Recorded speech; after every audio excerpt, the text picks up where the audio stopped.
1. That the basic structure doctrine is applicable in Kenya. 2. That the basic structure doctrine limits the amendment power set out in Articles 255 to 257 of the Constitution. In particular, the basic structure doctrine limits the power to amend the basic structure of the Constitution and eternity clauses. 3. We declare that the basic structure of the Constitution and eternity clauses can only be amended through the primary constituent power, which must include 4 sequential processes, namely civic education, public participation and collection of views, constituent assembly debate, and ultimately a referendum. 2. A declaration is hereby made that civil court proceedings can be instituted against the President or a person performing the functions of the office of the President during their tenure of office in respect of anything done or not done contrary to the Constitution. 3. A declaration is hereby made that the President does not have authority under the Constitution to initiate changes to the Constitution, and that a constitutional amendment can only be initiated by Parliament through a parliamentary initiative and Article 256, or through a popular initiative and Article 257 of the Constitution. 4. A declaration is hereby made that the Steering Committee on the implementation of the Building Bridges to a United Kenya Task Force report established by the President, V-Day, Kenya Gazette Notice number 264 of 3rd January 2020, and published in a special issue of the Kenya Gazette of 10th January 2020, is an unconstitutional and unlawful entity. 5. A declaration is hereby made that being an unconstitutional and an unlawful entity, the Steering Committee on the implementation of the Building Bridges to a United Kenya Task Force report has no legal capacity to initiate any action towards promoting constitutional changes under the Article 257 of the Constitution.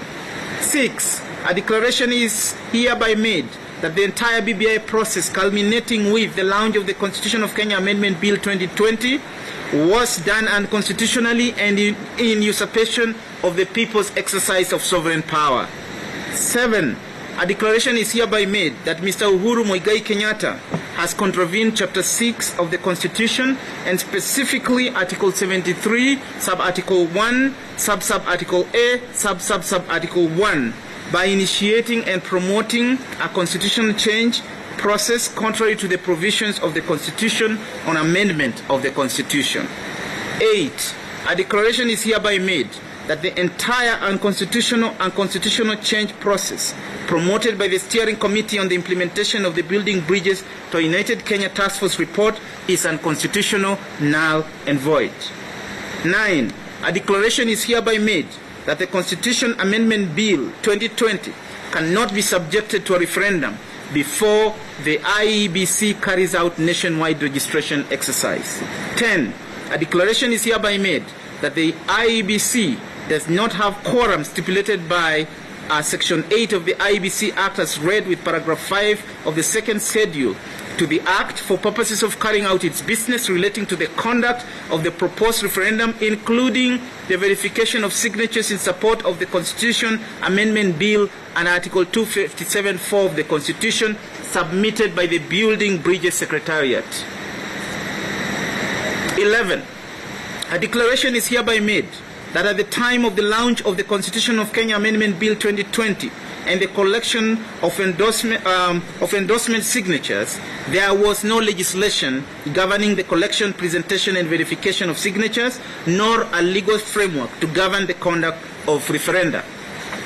12. A declaration is hereby made that the absence of a legislation or legal framework to govern the collection, presentation, and verification of signatures and the conduct of referenda in the circumstances of this case renders the attempt to amend the Constitution of Kenya through the Constitution of Kenya Amendment Bill 2020 flawed. 13. A declaration is hereby made that county assemblies and parliament cannot, as part of their constitutional mandates, to consider a constitution amendment bill initiated through a popular initiative under Article 257 of the Constitution, change the contents of such a bill. 14. A declaration be and is hereby made that the second schedule to the Constitution of Kenya Amendment Bill 2020, insofar as it purports to predetermine the allocation of 70 constituencies is unconstitutional. 15. A declaration be and is hereby made that the second schedule to the Constitution of Kenya Amendment Bill 2020, insofar as it purports to direct the IEBC on its functions of constituency delimitation, is unconstitutional. 16. A declaration be and is hereby made that the second schedule to the Constitution of Kenya Amendment Bill 2020, insofar as it purports to have determined by delimitation the number of constituencies and apportionment within the counties, is unconstitutional for want of public participation. 17. A declaration is hereby made that the administrative procedures for the verification of signatures in support of constitutional amendment referendum made by the IEBC are illegal, null and void because they were made without quorum, in the absence of legal authority, and in violation of Article 94 of the Constitution and Sections 5, 6, 11 and 11 of the Statutory Instruments Act. 18. A declaration is hereby made that Article 257, sub-Article 10 of the Constitution requires all the specific proposed amendments to the Constitution be submitted as separate and distinct referendum questions to the people. 19. A permanent injunction be and is hereby issued restraining the IEBC from undertaking any processes required under Article 257.4 and 257.5 in respect of the Constitution of Kenya Amendment Bill 2020. 20.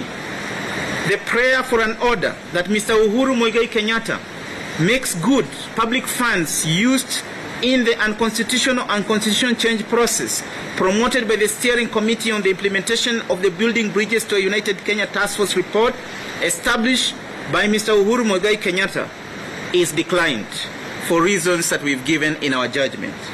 21.